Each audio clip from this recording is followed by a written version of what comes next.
Shalom, queridos. É o capítulo 5 do livro de Esdras. Tem como título as exortações de Ageu e Zacarias. Tem profeta, tem que ter profeta. Profeta sempre agindo e Deus dizendo, fale, fale. Louvado seja Deus. Deus manda falar, a gente fala, né? Então, vemos aqui o capítulo 5. Capítulo 5, o significado de Esdras. Capítulo 5 trata da exortação dos judeus pelos profetas Ageu e Zacarias. Os judeus estão sendo exortados pelos profetas. Eu já disse a você que o profeta tem uma posição tremenda. Só esse Deus maravilhoso pode fazer isso, pegar um homem para ficar falando as coisas dele para as pessoas e as pessoas não quererem, esses homens continuarem falando, homens ou mulheres, né? Na nossa aliança, na segunda aliança, que é essa que nós estamos, profetas e profetizas, como está escrito em Atos 2:17. Filhos e filhas profetizarão. Então, prepare-se, profeta. Nesses últimos dias, Jesus vai chegar e encontrar a gente profetizando. É o que ele quer de nós, profetizar. E a gente dizendo, Senhor, não quero ouvir não, mas é para profetizar, é para falar. Eu não estou mandando, eles serão absolvidos ou condenados. Se eles aceitarem, são absolvidos. Se não aceitarem, são condenados. Não vão poder dizer que eu não falei. Fala, profeta, é assim que o Senhor quer. Então, vamos ver aqui, né? Nós sabemos que foi Ageu e Zacarias, e continua. Nós vemos que os judeus estão tendo agora como profeta Ageu e Zacarias, a continuarem a construção do templo. Eles estão aqui exortando. E nós, naquele momento crítico em que o inimigo parecia ter triunfado e eles estavam perdendo o interesse, Deus graciosamente interveio enviando seus dois mensageiros, os profetas Ageu e Zacarias. Está vendo para que Deus manda profeta? Eles estavam desanimando. Mas muitas vezes, a maneira como o profeta fala, as pessoas não estão entendendo que é Deus mandando para alguma finalidade. E a finalidade de hoje, do nosso tempo, segundo a aliança, é o povo se avivar. Pegar o livro e ler a palavra de Deus. Para serem avivados, porque Jesus quer encontrar o seu povo cheios do Espírito Santo. O povo profetizando, cheios do Espírito Santo. Então, vamos ouvir os profetas. O ministério profético de Ageu e Zacarias, suas grandes mensagens proféticas serão mais plenamente retomadas em nossas anotações nos livros que contêm suas profecias. Os maiores profetas apareceram no período mais sombrio de Israel. Estão aparecendo também eu estou trazendo sempre a nossa realidade, né? Assim, no período mais sombrio, mais difícil de Israel, apareceram os maiores profetas. Eliseu, Isaías, Jeremias, Elias, Ezequiel, Daniel. Os maiores profetas apareceram no período mais sombrio. E quem são eles? Elias, Eliseu, Isaías, Jeremias, Ezequias, Daniel. 2 meses antes de Zacarias começar seu ministério profético, Ageu levantou a voz e se dirigiu a Zorobabel e a Josué, ou Jesua. Como eu já disse a vocês, nos momentos mais difíceis, vamos fazer uma analogia aqui, os momentos mais difíceis, os momentos mais sombrios, eles aparecem, os profetas, né?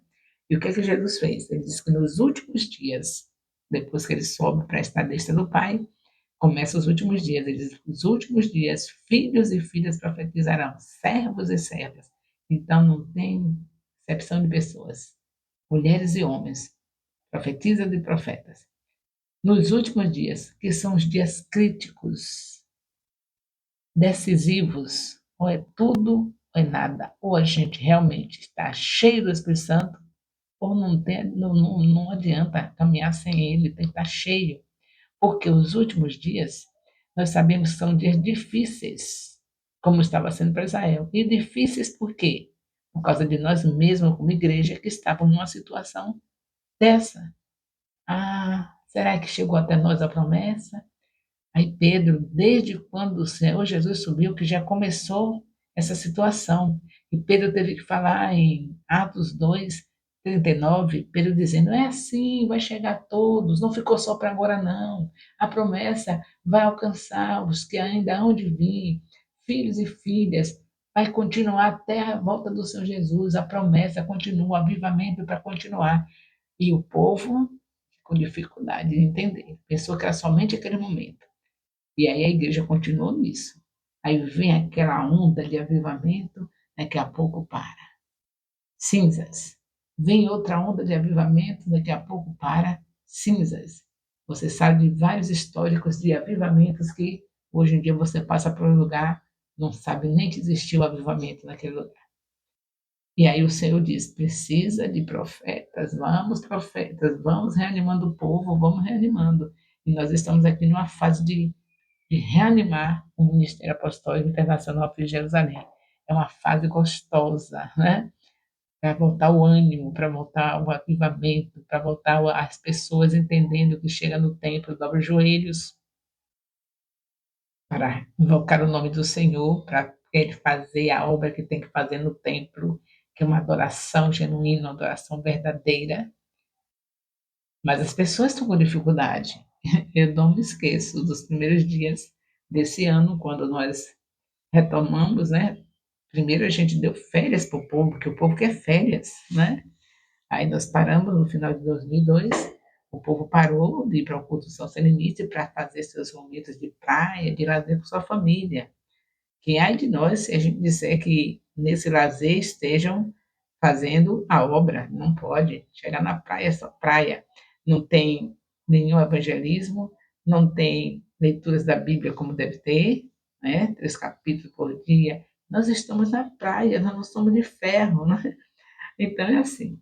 Então já vimos que então, somos forçados como líderes a parar tudo, porque as nossas crianças precisam de lazer. Precisa de lazer, sim, mas a gente tem que ir pela palavra. A palavra manda descansar no sétimo dia. Então você tem que tirar um sétimo dia para você e sua família estarem no lazer. É de 7 em 7 dias. Não é somente no templo, não. Você precisa de 7 em 7 dias estar no templo, renovando com seus irmãos, família, todos juntos, mas precisa tirar aquele dia antes do domingo. Não é que você fica fazendo os trabalhos acumulados da sua correria para adquirir bens materiais. Então, não acumule o sábado, sai com sua família, com seus filhos, que eles jamais vão cobrar uma férias que Deus não deu. Deus não falou isso, ele disse que de 7 em 7 dias a gente descansa. As pessoas que estão dentro da palavra que faz isso de 7 em 7 dias, elas jamais ficam ansiosas, até capazes de brigar por umas férias de dezembro, por umas férias de janeiro. Não briga, porque elas estão em paz. Elas estão fazendo de acordo como Deus achou que deve ser feito. De 7 em 7 dias a gente precisa parar com a nossa família para estarmos nos divertindo. E não vai ter nenhuma criança ansiosa esperando ardentemente para chegar o final do ano, o início do ano, para estar em lazer. A gente está realmente distanciados de Deus. Por isso que precisa ler a Bíblia. Deus deixou isso para nós. Você já viu alguma pessoa que faz as coisas de acordo com a palavra de Deus andar ansiosa por isso ou por aquilo? Se a gente fizesse isso, tivesse compromisso com a nossa família e saísse para lazer com nossos filhos semanalmente, eles estão sabendo que não devemos estar num lazer de 2 ou 3 meses por ano, onde a palavra não tem vez, onde o evangelismo não tem vez, quer dizer, paralisa o reino, né? A gente vai para uma praia, a gente não faz um culto para que todos que estiverem ali veraneando ouçam o som dos louvores ao Deus Altíssimo. A gente esquece de tudo isso. Então, o profeta fala, né? Tem que falar. Deus não manda falar. É correto a gente deixar o que Deus mandou para fazer o que ele não mandou? Ele não está contra lazer, mas ele deu o lazer, deu o modelo do lazer. Sétimo dia, para. Para estar com os irmãos no domingo e para no sábado da sua família. Porque essa correria de vida, de não ter tempo para nada, não está na palavra de Deus para ser assim. Ele não mandou a gente ficar lutando pelas coisas materiais. Ele disse que acrescenta. A gente busca o reino e as demais coisas nos serão acrescentadas. A gente faz tudo ao contrário. A gente corre a gente corre para querer as demais coisas e o reino de Deus fica para trás. A gente quer as demais coisas, trabalhar um ano inteiro para folgar 3 meses, 2 meses. Que delícia, já trabalho o ano inteiro pensando nisso, passando por cima da palavra. 6 dias trabalharás, no sétimo descansarás. Mas eu vou folgar 2 dias, o que é que tem? Saúde para você, um dia para sua família e outro dia para estar reunido no templo, ouvindo o seu líder, que Deus deixou representando ele para falar o que Deus mandar falar. Mas eu já sei, né, que a gente fala, mas que Deus já disse, não vão ouvir. E eu tenho falado isso há anos e anos, e realmente não ouvem, mas o Senhor disse, fale. Todo profeta que realmente obedece a Deus, ele vai falar, mesmo sabendo que ninguém vai querer. Mesmo sabendo que os olhares para ele vai ser olhares negativos, de intruso. Você é um intruso, quem mandou você falar essas coisas? Pois aqui estão sendo levantados profetas. Deus está trazendo profetas para falar com o povo, Ageu e Zacarias. Ele nunca deixa de falar, ele quer falar o tempo todo, porque ele sabe que ele falando, ele deixa o povo para escolher, ou ser absolvido ou ser condenado. Deus é justo, né? Se não falasse por Deus, o Senhor não falou. Então ele manda falar. Então foi a palavra do Senhor e ele comunicou aos líderes principais, aos líderes príncipes, aos sacerdotes do povo. Essa primeira mensagem dá uma luz interessante sobre a situação do remanescente. É um remanescente. As pessoas estavam dizendo: não é chegado o tempo em que a casa do Senhor deve ser construída. Isso eles devem ter dito por causa de seus inimigos, desanimados. Aí começaram a dizer: não, não é o tempo, não é bem esse tempo, não. A gente está no tempo errado. Porque os inimigos começaram a falar e eles desanimaram. E talvez alguém também estava percebendo que no nosso tempo, vamos fazer analogia? Também está assim. Não, não é o tempo não, a gente já está aqui com material bastante vasto que a gente vai estudar. Para que isso? De colocar a Bíblia? Se a gente já tem um material, imagine a mentalidade do povo, viu? Imagine se a gente trocasse o material por um outro material.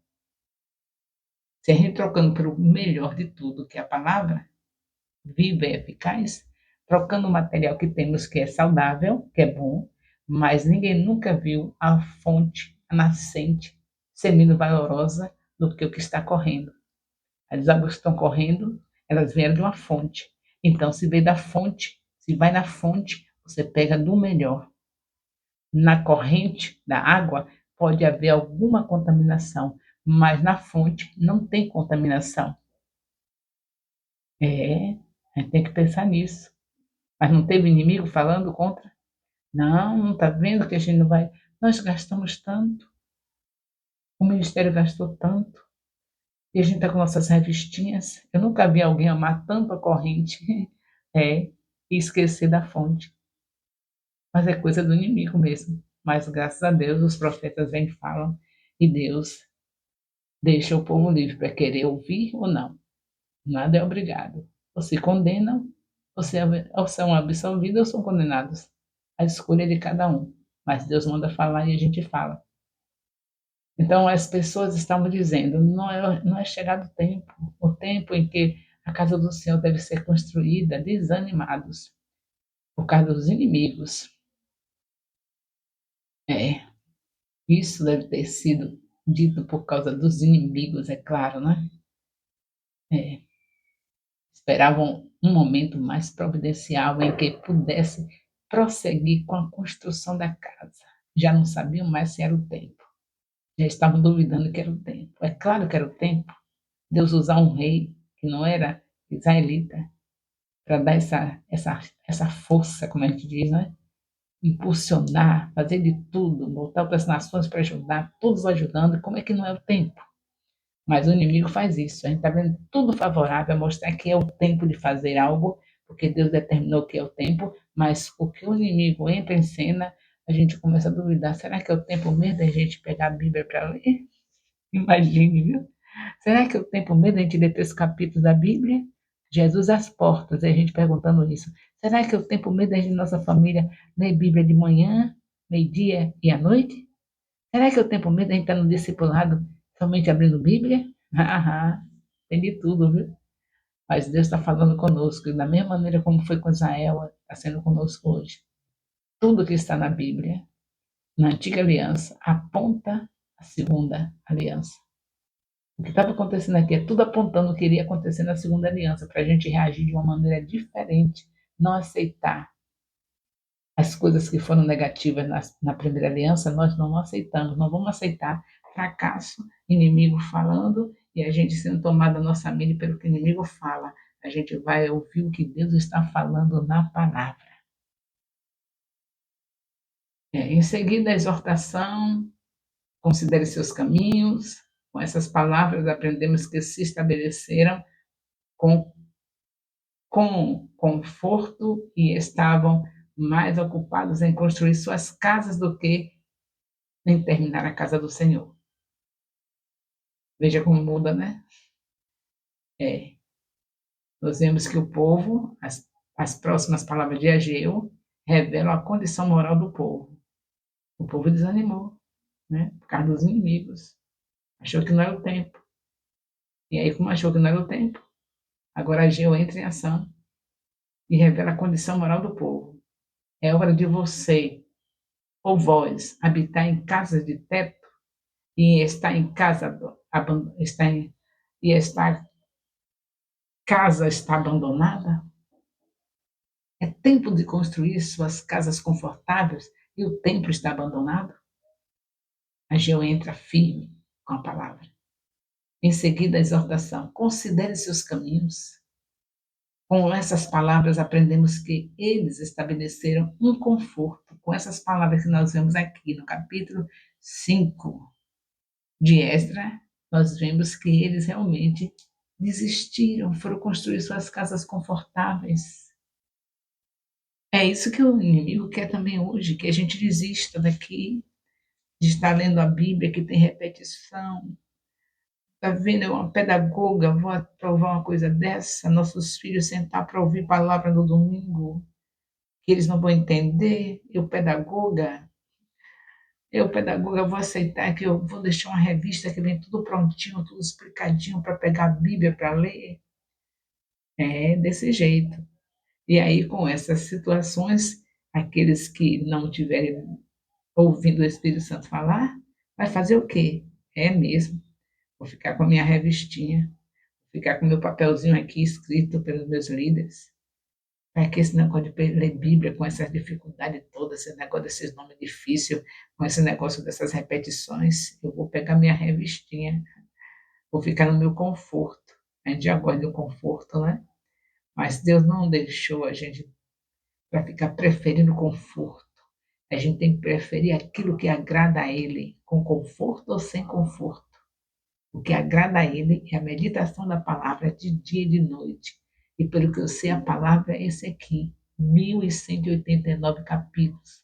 É a palavra que nós temos de estar de ano em ano. Chegou, completou um ano, 3 capítulos por dia, 1189 capítulos, de 3 em 3 capítulos por dia. Completou um ano, a gente volta de novo para Gênesis. Aí torna a completar novamente para Gênesis. É isso que Deus quer, meditar de dia e de noite.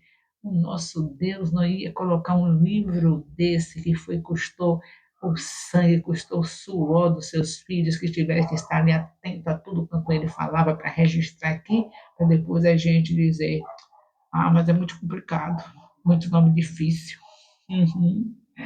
Deus tem misericórdia de nós, né? Louvado seja o nome do Senhor, que a misericórdia dele está se renovando a cada dia. Louvado seja Deus.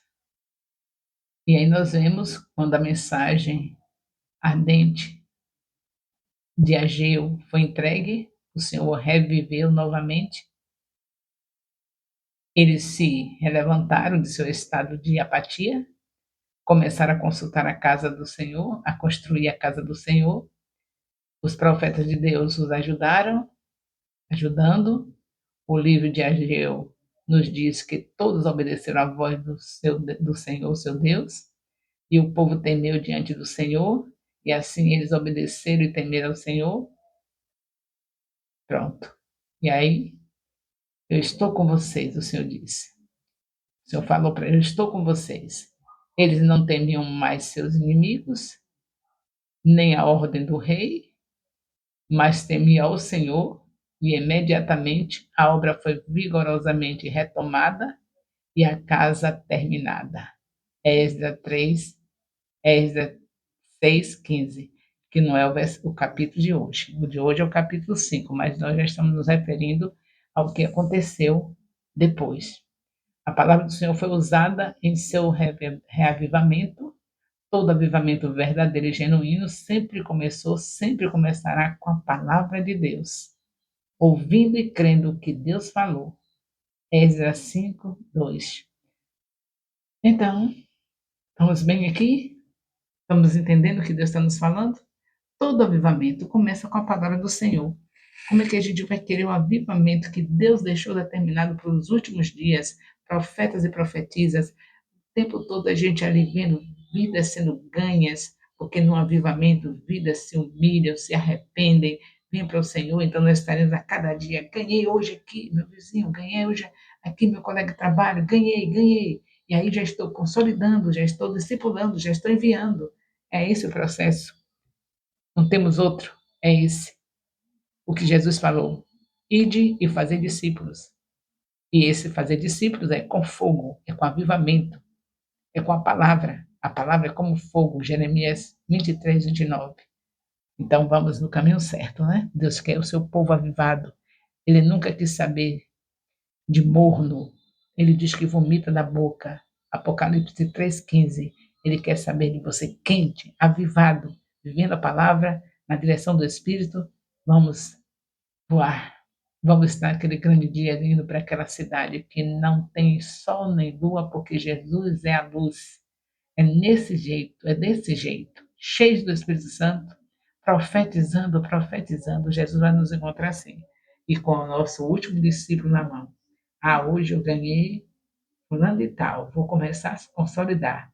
O importante é que você já ganhou. Jesus chega num piscar de olho e você está com mais um que você ganhou. Não deu tempo de consolidar, não deu tempo de discipular, mas já ganhou. E vai assim mesmo, porque o importante é receber a Jesus. Se não deu tempo, Jesus chegou, de repente você está fazendo a obra. Ele vai nos encontrar assim. Vai encontrar alguém que está ganhando o seu vizinho, a sua vizinha, vai encontrar alguém que está ganhando o seu colega de trabalho, o seu colega de faculdade, vai encontrar alguém que está ganhando nos lugares marginalizados e ele vem, no piscar de olho, pronto, levou a sua igreja, fazendo aquilo que ele determinou. Aleluia, não é? O amor de Deus, nosso Pai, a graça salvadora do nosso Senhor Jesus Cristo, a comunhão do Espírito Santo seja com todos os discipuladores e discípulos do Ministério Apostólico Internacional Filhos de Jerusalém, desde agora e para sempre. Amém.